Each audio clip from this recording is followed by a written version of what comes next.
தேர்தல் செயல்முறைகளை எளிதாகவும் நம்பகமானதாக மற்றும் வெளிப்படை தன்மையுடனும் மாற்ற இந்திய தேர்தல் ஆணையம் கடந்த 6 மாதங்களில் 28 புதிய முன்னெடுப்புகளை மேற்கொண்டுள்ளது. இந்த முன்னெடுப்புகளானது 6 பகுதிகளாக பிரிக்கப்பட்டுள்ளது. அரசியல் கட்சிகளுடனான இணைந்த செயல்பாடுகள், தேர்தல் முறைகளுக்கான தூய்மைப்படுத்துதல், தொழில்நுட்பத்தின் பயன்பாடு, வாக்காளர் பட்டியலின் துல்லியம், வாக்களிப்பதை எளிதாக்குதல் மற்றும் திறன் மேம்பாடு ஆகியனவாகும். இந்த காணொலியில் இன்று வாக்குச்சாவடியில் இருந்து 100 மீட்டர் தொலைவிற்கு அப்பால் வேட்பாளர்கள் தங்களது பூத்துகள் அமைப்பது பற்றி பேசலாம்.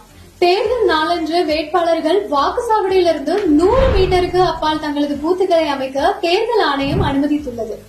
இந்த வேட்பாளர்கள் பூத்துகள் மூலம் ஆணையத்தால் வழங்கப்பட்ட அதிகாரப்பூர்வ வாக்காளர் தகவல் சீட்டுகளை எடுத்து செல்லாத வாக்காளர்களுக்கு அதிகாரப்பூர்வமற்ற அடையாள சீட்டுகளை வழங்க உதவ முடியும். இது ஒவ்வொரு வாக்காளர்களுக்கும் குழப்பமாகவோ அல்லது தாமதமாகவோ இல்லாமல் தங்கள் வாக்கை பதிவு செய்வதற்கு தேவையான உதவியினை பெறுவதை உறுதி செய்கிறது. அடுத்த காணொலியில் இந்திய தேர்தல் ஆணையத்தால் மேற்கொள்ளப்பட்டுள்ள பிற முன்னெடுப்புகளை பற்றி காண்போம்.